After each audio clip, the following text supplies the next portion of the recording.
What's going on, everyone? Welcome to the Week 6 edition of the Weekly Cheese. The Packers go into Soldier Field and take down the Bears once again. The 22nd victory over the Chicago Bears for Aaron Rodgers. There's a lot to get into. It was a good, solid team victory for the Green Bay Packers. They had to overcome some adversity. Some key players are down on both sides of the football for the green and gold. We'll get into all of that. Plus, one of the cringiest stew nods of the week there have ever been on the show. You're not going to want to miss it. Stay tuned. You're listening to The Weekly Cheese. Super Bowl! Super Bowl! Super Bowl! Super Bowl! Super Bowl! Super Bowl! Super Bowl! Super Bowl! Green Bay Packers! Super Bowl! What's going on, everyone? Welcome back to The Weekly Cheese. I'm your host, Joe Ivan. And boy, does it feel good on this Monday morning. The Packers go into Soldier Field, take on the hated, resented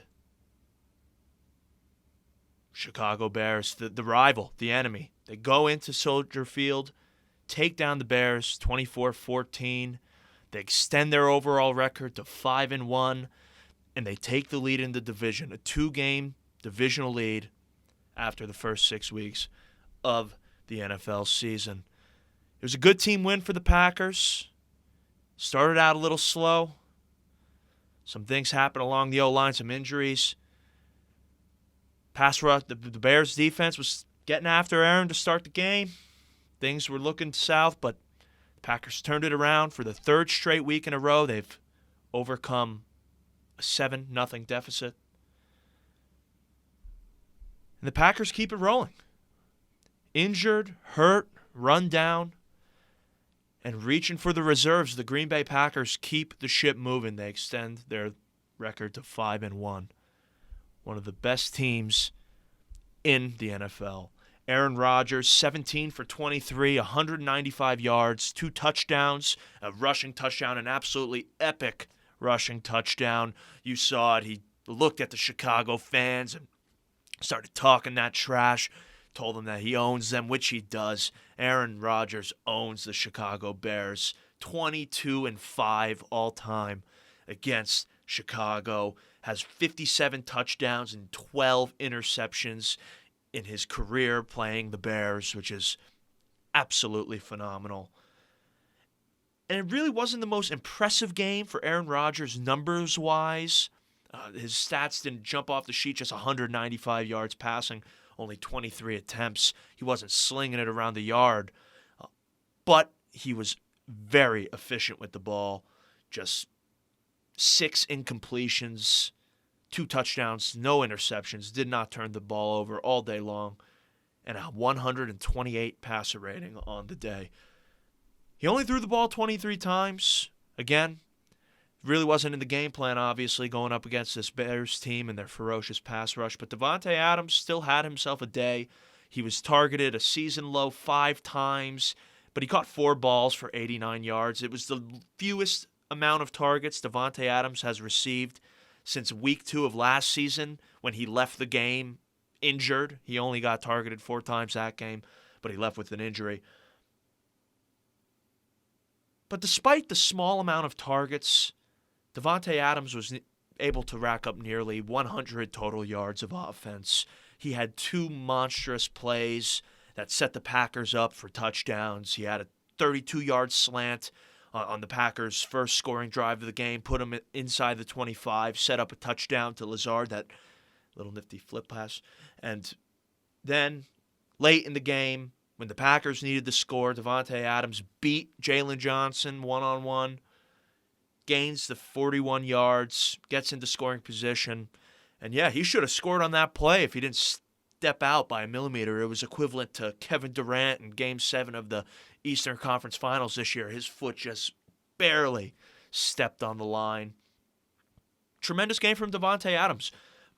Baldy said it best. NFL Network's Brian Baldinger, great offensive lineman. He breaks things down with his play-by-play, but I was listening to him talk about Devonte Adams, and he said it best. Devonte Adams is absolutely peerless. He is the best wide receiver in the league. I mean, the guy is unguardable. Even on a day where the Packers aren't throwing the ball all over the yard and he only gets the ball thrown to him 5 times, 89 yards. The team wouldn't have really been in a position to score the ball if it wasn't for Devonte Adams making things happen. The first one is 32-yard slant. He caught it about 8-9 yards from the line of scrimmage, and he just broke free and ran down the sideline. He's just tremendous. Devonte Adams is the best in the league, and as the season progresses and as Devonte Adams leads the league in all receiving categories once again, I just can't help but think to myself more and more that I hope Goot makes him the highest paid wide receiver in football. If Goot doesn't make that happen, is a tremendous blemish on his resume. First game of the year that Allen Lazard touched the end zone. I mean, 3 receptions, 27 yards, and a touchdown for Lazard. It was great to see him finally getting involved a little bit in the pass game. That play where he scored the touchdown, Aaron Jones goes in motion. I know I thought, and I'm sure everyone at home thought, that it was going to be just the standard little touch pass to Jones as he goes in motion and crosses the center, and Aaron Rogers, a little touch pass. But no, he moves in motion. They fake that and just a little flip shovel pass to Allen Lazard for a 2-yard little touchdown there. Great play design, great execution. And I like seeing Allen Lazard succeed. It was about time he touched in the end zone for the first time all year. I mean, it took him 6 games to find the end zone, but hey, better late than never. Welcome to the touchdown party, Allen Lazard. Another player who finally we see getting involved a little bit on the offense side of the ball is Amari Rogers. Amari Rogers and Equimania St. Brown were both integral parts to the success on Saturday. They made plays. I mean, Amari Rogers, he had 1 catch for 14 yards, but on that play he ran a little motion and caught the ball, and EQ laid down a very heads-up block. Amari Rogers extends the play for 14 yards and gets a nice little round of applause for himself. And Equimania St. Brown, 1 week removed from not so great of a performance, particularly blocking, laying down that nice lead block, and then making that touchdown grab in the end zone. Unfortunately, it was one of many horrendous calls by the officials all day for the offensive pass interference on him, on Equimania St. Brown on that play. I'm still struggling to see where there was any sort of contact that was illegal by Equimania St. Brown, but with that, regardless, great play by EQ, and nice to see him go up and make a sure-handed grab in the end zone and bring that ball down. Sure, that's going to be graded positively for him while they're watching film as a team, and great bounce-back game for Equimania St. Brown after being questioned by not only me, but I'm sure all Packer fans out there after his performance against the Bengals. It was good to see him have a nice game.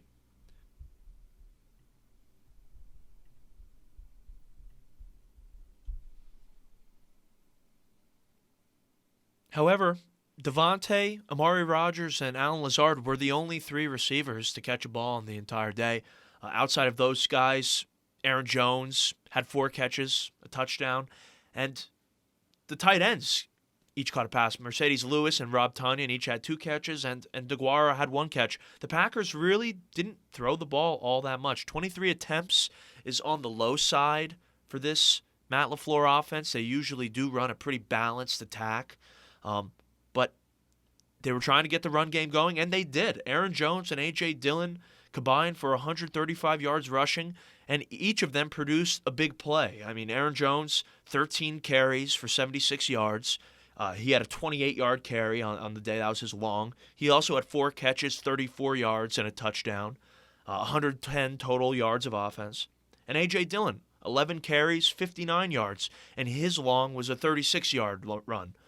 The combo of Aaron Jones and A.J. Dillon, of lightning and thunder, thunder and lightning, once again they showed just how effective that they are as a rushing tandem. I mean, during the game and when it's competitive, Aaron Jones is taking the majority of the snaps. He's making his big plays. He's slashing teams by running through them with his quick, evasive running style.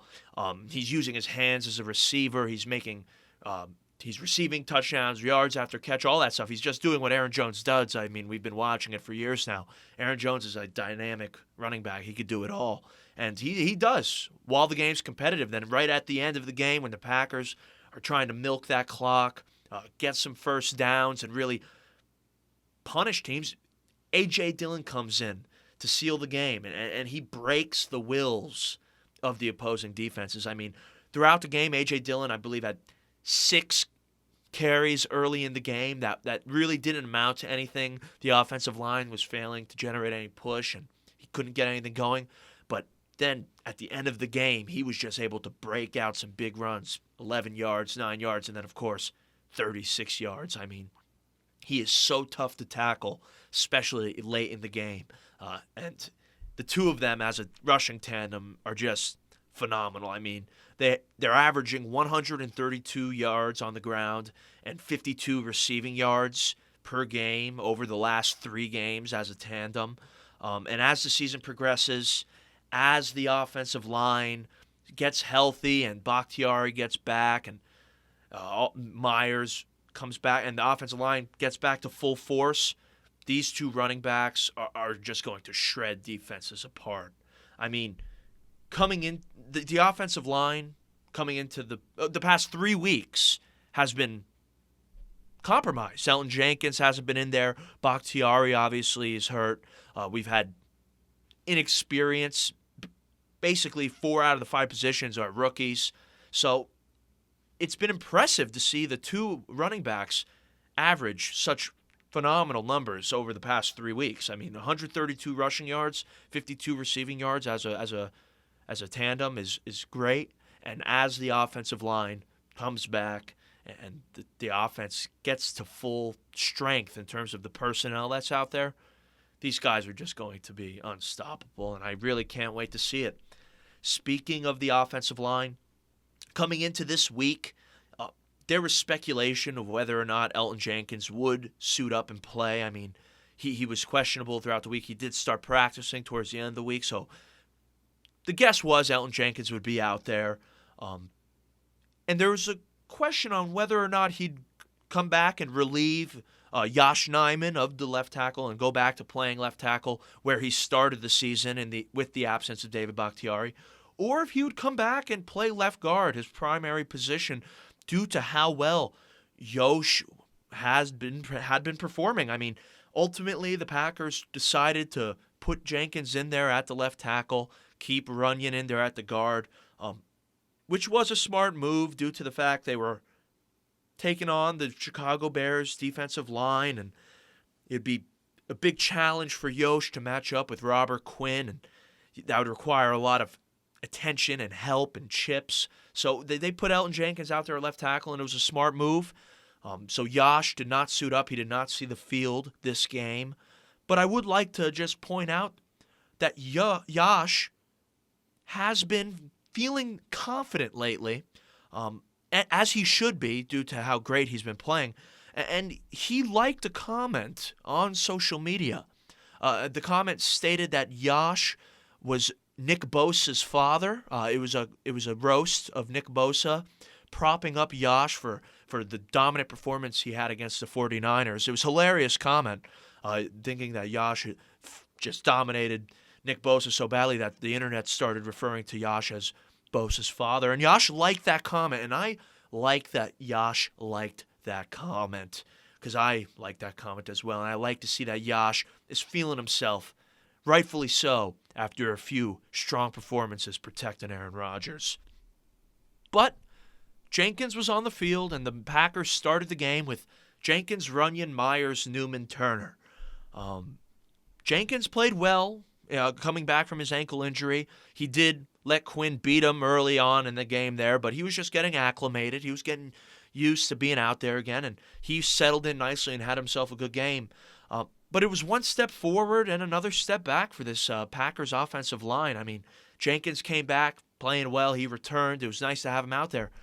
But early in the game, Josh Myers goes down with a knee injury. It was the first series for the Packers offense, and it was tough to see. Myers He was on the ground for a while. He did get up and limp off the field. He did get up and with his own strength come off the field, however.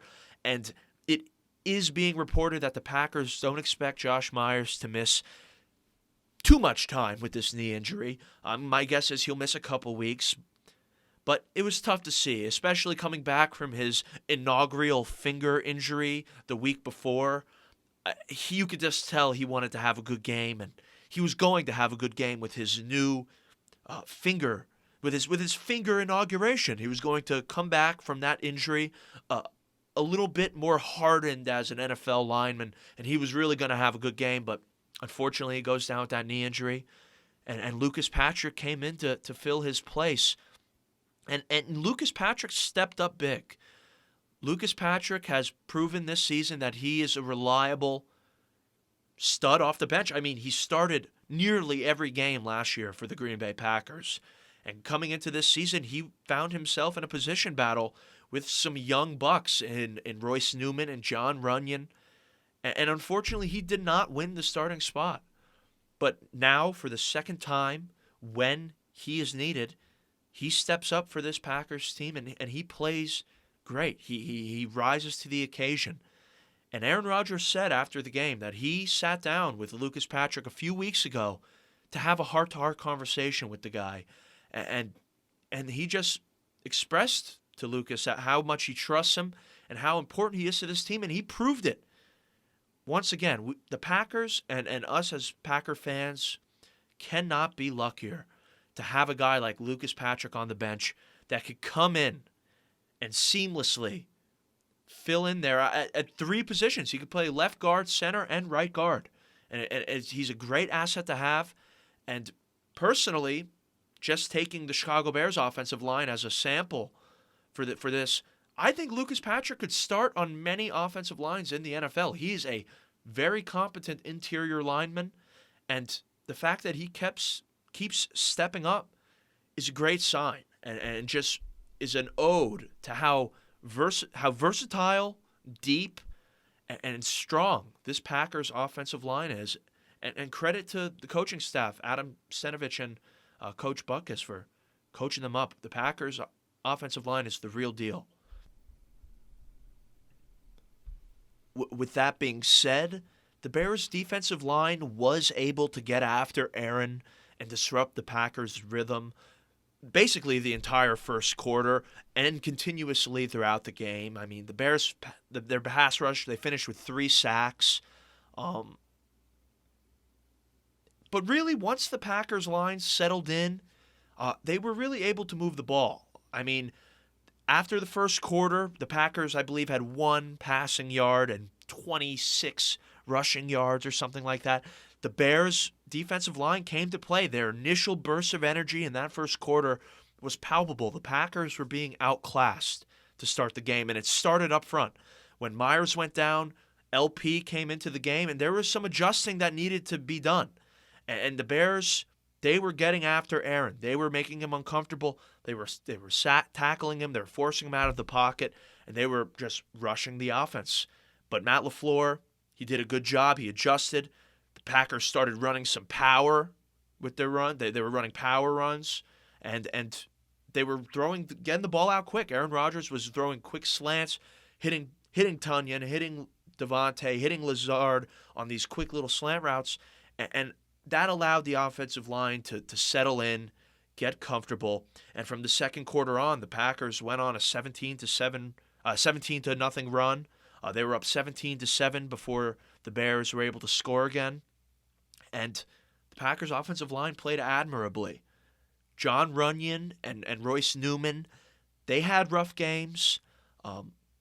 But all things considered, the matchups they had, they did an all right job. It was the roughest game of the year so far, but all things considered, they did an all right job. They both missed a few key blocks. I mean, Runyon gave up 2 pressures, and he continues to show that he's a poor run blocker. That's why I really thought there was going to be a chance that Elton Jenkins starts at left guard, and they test their luck with Yash out there at the tackle. due to the fact that that would probably open up the run game a little bit and generate a little more push on the inside. So Runyon had a tough game, and Royce Newman, he had the worst day of the entire offensive line. He was the weakest link of the five guys out there. He gave up 2 more sacks, and it was a tough game for him. And unfortunately, or fortunately, depending on how you look at it, here at the Weekly Cheese, we believe we know what went wrong with Royce Newman and John Runyon on Sunday. As particularly Royce Newman, we believe we've gotten to the bottom of why he struggled so much on Sunday against the Bears. And yeah, he had a tough matchup. He had Khalil Mack. He had Hakeem Nicks. I mean, the Bears' pass rush is legit. They lead the league in sacks for a reason. So it does make sense why Royce Newman would struggle, but I am certain that he would have played better if they got chicken sliders before the game. I mean, we looked at the pics of the Packers boarding the plane, and to our surprise, Royce Newman was spotted with no chicken slider luggage tote. Yeah, it was tough to see. It was concerning immediately. The Packers' offensive line was gelling so well and playing at a high level against some really elite pass rushes due to the fact that they were consuming, as a unit, copious amounts of chicken sliders the past 2 road trips. And to see Royce Newman approaching the plane with no chicken sliders in hand, it was concerning. And it's tough to sit here and think that had nothing to do with his weak performance on Sunday. It was tough to see, and I think Runyon was affected by collateral. Since Royce did not supply the entire unit with the chicken sliders, he did not come with the tote in hand. I'm sure that everyone was a little disappointed, and maybe Runyon took it a little to heart, and that's why he let up a couple of missed blocks as well.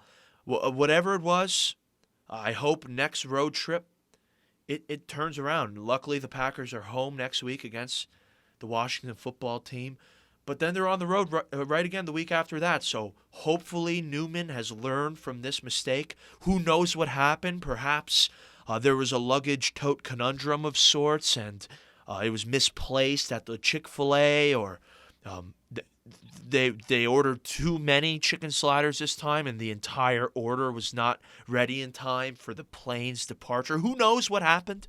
But whatever it is, I believe it'll be rectified and addressed. And next road trip, I really hope to see 3 luggage totes of chicken sliders.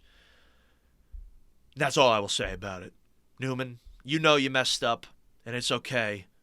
Who knows what happened, but fix it. Obviously, here on the Weekly Cheese, as we talk about the offensive line week in and week out, we've been having the countdown to Bach, and it is with great pleasure that I get to say the countdown to Bach has officially come to an end. Sunday's game against the Chicago Bears was the final game on the countdown to Bach, and David Bakhtiari will officially be able to practice with the team with the hopes to return to action as soon as next week. Getting David Bakhtiari back will allow this Packers offense to finally open up, and I genuinely believe that his presence on the field, getting him and Elton Jenkins back on the left side of that line, is going to be the thing that propels the Packers offense back into that number 1 slot in the overall offensive rankings in the NFL. I mean, there's no surprise that the Packers offense is going to dip in efficiency, particularly in the red zone, without their 2 best offensive linemen lined up right next to one another. And when David Bakhtiari gets back in there, I am convinced, I'm guaranteeing that this Packers offense gets back to that number 1 spot in the league. I'm so pumped to have Bach back. Hopefully he's back in there this week, but whenever he gets back, everything will open up. running lanes will be the running lanes are going to look like empty freeways for the backs after what they've had to run through over the past couple weeks. It's going to be a breath of fresh air for everyone, and this Packers offense is really going to start to get going. Can't wait to see it. Overall, it was a good day for this Packers offense. They cleaned it up in the red zone. They scored on all but one trip to the red zone against the Bears on Sunday. So that was much improved. And yeah, they got the job done. They scored when they needed to, and they could have put 3 more on them, if not 7 more on them, right there at the end if they did not choose to do the gentlemanly thing and take the knee, get in victory formation, and just clock the ball. But my prediction in the Packers pregame show on Sunday morning was the Packers win 27-14, and if not for being class acts like they always are, the Packers would have easily scored 27 points there on that final drive, and my prediction would have been spot on. No complaints for this Packers offense, just more things to come as they start to get pieces back, and it starts with the fact that the countdown to Buck is officially over. And it's important to keep in mind that the Packers offense isn't the only aspect of the team struggling with injuries. Yeah, the offense is going to get back to full force, and I'm telling you, first overall in the league in offensive efficiency when David Bakhtiari comes back and they're fully healthy. But the defense is also very banged up, if not even more banged up than the offense. I mean, the Packers' defense is super affected by injuries at this point in the season, just 6 games in. And on Sunday, the injury list grew even longer. I mean, Preston Smith goes down just 8 plays into the game with an oblique injury, and Darnell Savage leaves the game later in the game with a concussion. I mean, considering all of the injuries that the Packers have faced on the defensive side of the ball, the defense as a whole played a good game. I mean, the Packers' pass rush took a massive hit early in that game with Preston Smith going down. And that really just left Rashawn Gary and John Garvin. I mean, Rashawn Gary had another phenomenal game. 5 pressures and a quarterback hit. He finished with the highest defensive grade on the team. And this season alone, Rashawn Gary has 23 pressures this season. He's playing great football. His motor is so high. I mean, we talk about it all the time, how he's always posting those videos of him doing the crazy hand and foot workouts in the sand and like moving his hands all fast. And he's just a beast. He's a workhorse. His motor is nonstop, and he plays so hard every single time he is on that field, which is a shame that the Packers are so thin in this position group. Because the whole game, it's just him and John Garvin. John Garvin was forced to take the starter reps with Preston Smith going down with that injury. He did have a sack. It was a coverage sack, but he was able to get to Fields there. He had a nice third down stop. Fields scrambled. He stopped Fields short for a first down. But John Garvin's not a starter. He was doing a great job this season as coming in as the rotational pass rusher, 15 to 20 plays a game at most. But if he's playing in the 40 snaps a game, Rashawn Gary's playing 50 snaps. I mean, these guys are exhausted. They're playing nearly every single snap. And the edge rushing unit was thin going into this game with Za'Darius being down and Chauncey Rivers tearing his ACL in practice. And Preston Smith going down was just such a huge blow. And it was something that could have really affected the outcome of this game and the Packers' ability to get after the quarterback. Joe Barry was just scrambling to supplement guys in there to give Rashawn Gary some breaks and make sure that he's as fresh as possible for late down situations. I mean, Joe Barry was throwing Oren Burks on the edge, and Jalen Smith was lining up on the edge. I mean, Jalen Smith, it was cool to see him out there next to Campbell in the middle of the field. It was cool to see him line up on the edge there. Few things to say about him. I mean, he did not have the most impressive game. He had some embarrassing moments. I mean, one time he just, I guess, tried making a rush at the quarterback, and he just got completely stood up and stopped in his tracks. He had a tough game, but he's going to get acclimated. Hopefully he starts making some plays as he gets more comfortable in there. But yeah, it was just, there's really no one available to help out Rashawn Gary on that edge, and the Packers may need to look outside the building, perhaps as the trade deadline approaches here, make a move and try to go get another edge rusher, because right now the Packers are thin at that position. There's really no one there to help Rashawn Gary and John Garvin. They're the only two edge rushers the Packers have on the roster, with Preston Smith going down. So hopefully his injury does not persist. And despite the injury to Preston Smith, the Packers defense was able to finish the game with 4 sacks. And that is strictly thanks to the performance of the interior of that defensive line.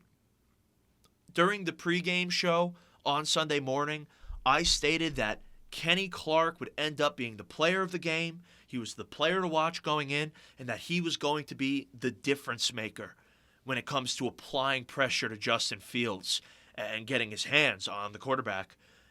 And he did just that. He had a fantastic game. He won the battle up front all game long. And when the Packers needed him the most, down the stretch of that game, late in that game, Kenny Clark stepped up big time. He made the big play when the big play was needed. He finished the game with 6 total quarterback pressures, which is awesome to begin with, but he logged back-to-back sacks on that final Bears drive. Basically, he forced them into a 4th and 26 and sealed the victory for the Green Bay Packers. Kenny Clark made the big play in the big moment, just like big-time players do. And he was, in fact, the difference maker on Sunday. And when this defensive line is affecting the game like they were on Sunday, the Packers' defense looks completely different. They turn into a legit force. And in order for the Packers' defense to play at that level, Kenny Clark needs a running partner. Kenny Clark needs a guy who's going to make a play. And over the past couple weeks, that man has been Dean Lowry. One half of the L brothers, Dean Lowry, has been absolutely getting after the quarterback the past couple weeks. And on Sunday, he finished with a season-high 5 tackles, and he had a timely sack of his own. Right at the end of the first half, he sacks Justin Fields for 10-yard loss, gets the Bears out of field goal range, and takes points off the boards for that Bears offense that needed points. They were struggling to get points throughout the entire game, and Dean Lowry denied them of 3 right there at the end of the first half. And the push that Kenny Clark and Dean Lowry generated throughout the game was exactly what the Packers needed against Justin Fields, a rookie quarterback. The pressure they were able to give him, the pocket collapsing around him, forced Fields to make some bad decisions. He threw some ugly balls on the day, and it just made life so much easier for the Packers secondary that is already extremely diminished. I mean, Justin Fields finished the game with 16 of 27, 174 yards, a touchdown and an interception. And really, this Packers secondary that is without Jair Alexander, that is without Kevin King, came to play, and they got the job done. The Bears were able to march down the field on their first drive of the game, and they got out to an early 7-0 lead. And on that drive, the Packers' defense was hard to watch. They were getting run on, and Fields was having his way. He was in a rhythm. He completed 3 passes on that first drive. And a big part of that being that Isaac Yiadom started the game for the Packers. The Packers started with Eric Stokes and Yiadom. Yiadom filled in for Kevin King.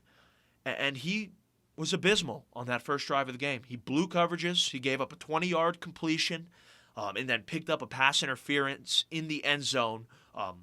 Moved the ball 23 yards down the field, placed it on the 1, and was the reason that the Bears were able to score that touchdown. And he was immediately yanked from the game, rightfully so. On the pregame show, we talked that Yiadom is an area of concern, that I'm not really all too sure how I feel about him, and quite frankly, I would have had an easier time watching Josh Jackson blow these coverages. I know that it was a last-ditch effort, get Jackson in New York and Yadam in Green Bay, and hopefully a change of scenery turns things around for these guys' careers, but it would be easier to stomach watching Josh Jackson get picked apart just because of the fact that I'm comfortable with it and I'm used to seeing it, than Yadam lose us a game like this. But luckily, didn't come down to that. After just 9 plays, Yadam was yanked off the field, and Rasul Douglas, 1 week after being signed to the Green Bay Packers, comes in and plays the remainder of the game. And ultimately, Rasul Douglas did a phenomenal job. He calmed that secondary down, and he played some good football. Rasul Douglas was targeted 6 times on the day, gave up just 3 receptions for 32 yards, not 1 touchdown, no penalties, aside from that helmet-to-helmet penalty that just was nullified by a hold. So, really, no skin off the Packers back there. But solid game from Rasul Douglas, and if that's what he can contribute week in and week out, no complaints whatsoever.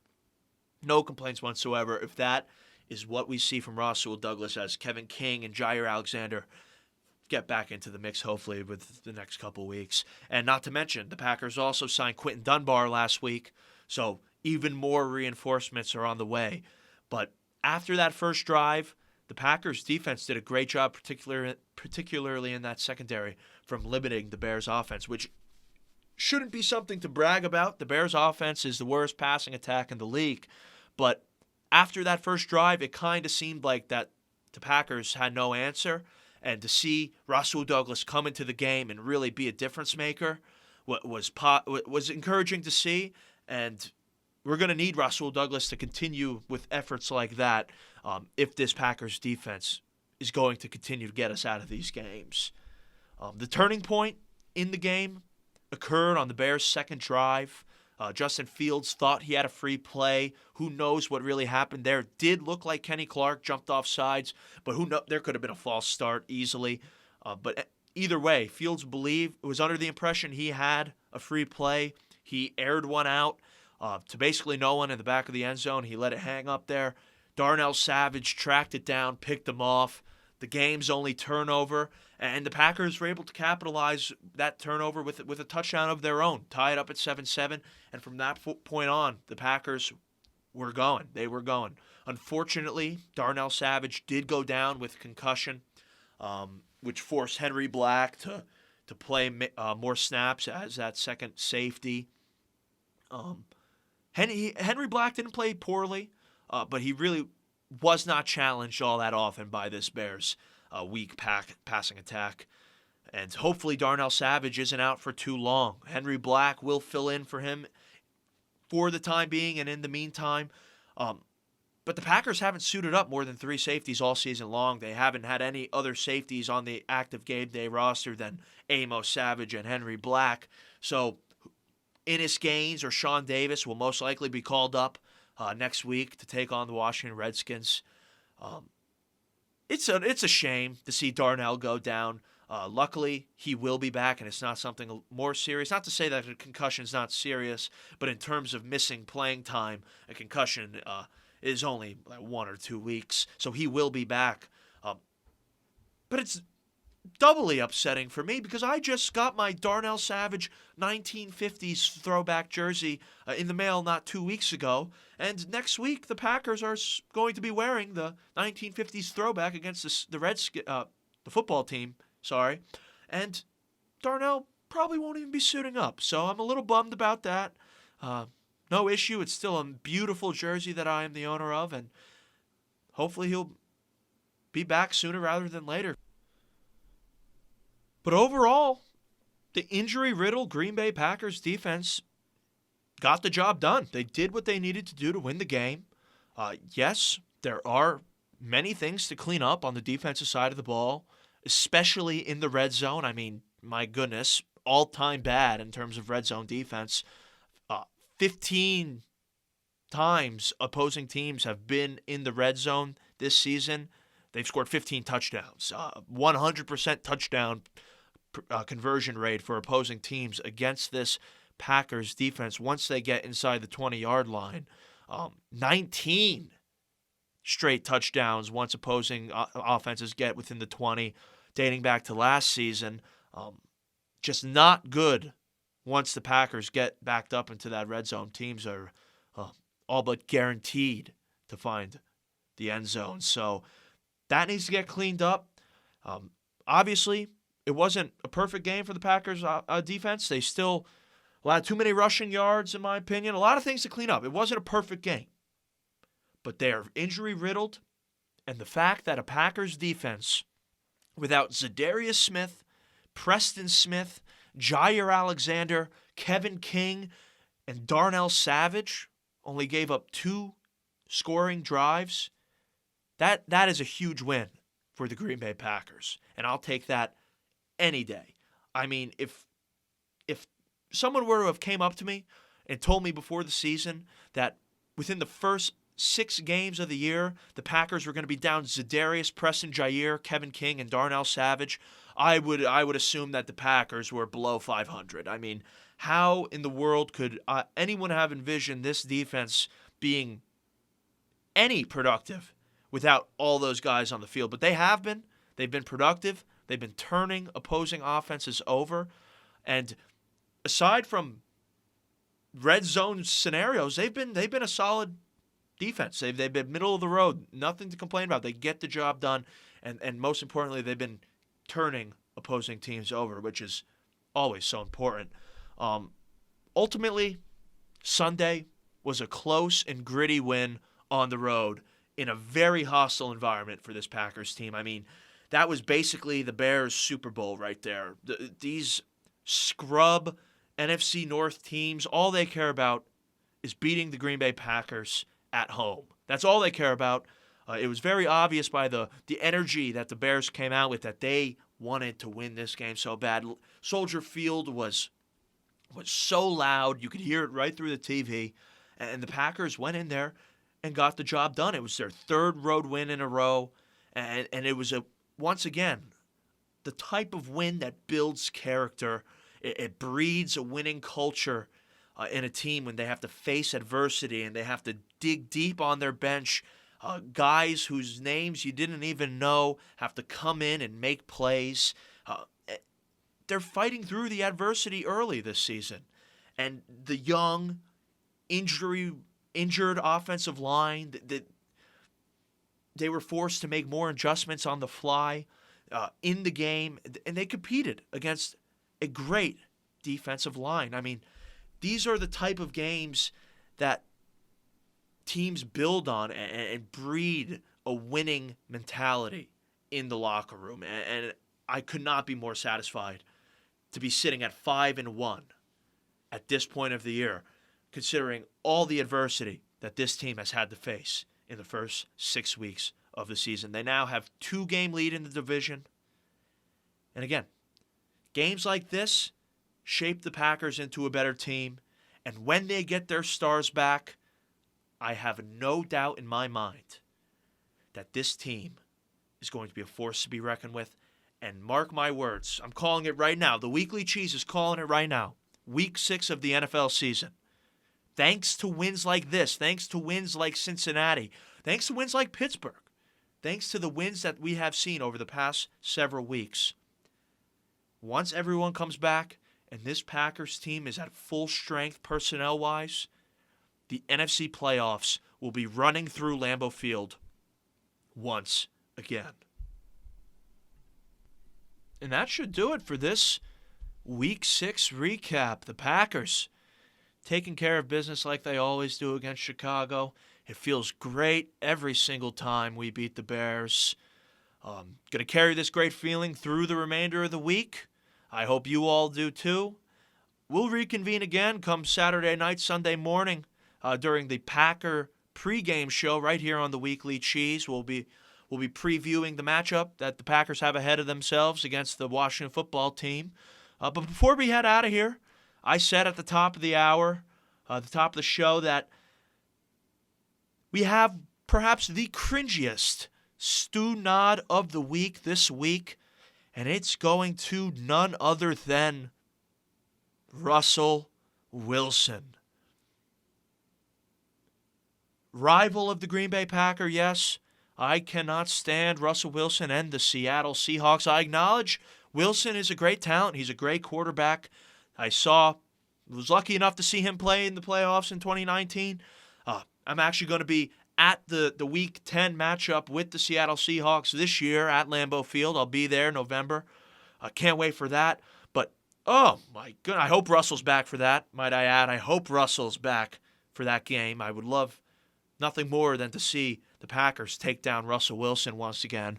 But who else out there saw how cringy Russell Wilson was before the game last night? Yeah, we get it, Russ. You're not suiting up for the first time in your career.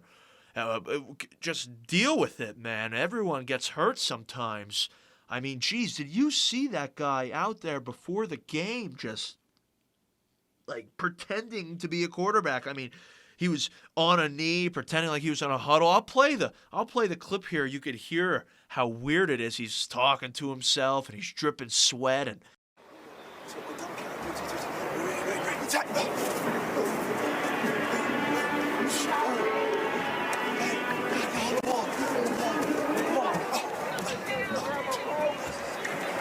He went through a game. He's obviously just doing it for the cameras. I mean, the headline that was made out of it, Russell Wilson never takes a day off. He might be out of the game, but he's not having an off day. Oh, my God, Russell Wilson. So cringy. That guy just makes me sick sometimes with how... God, you know what I mean. Come on. Student of the week, Russell Wilson, for perhaps the cringiest thing imaginable. Jesus Christ. I didn't see if he got to say anything about it after the game, but if he said anything, I'm sure he cut a superhero-like promo regarding how he takes no days off and all that stuff. But just so cringeworthy. Hate to see it. Russell Wilson, don't do that ever again. And, yeah. That'll do it for this week's episode of the Weekly Cheese. Thank you all for listening. If you like the content, please subscribe to the YouTube channel. Follow us on Spotify.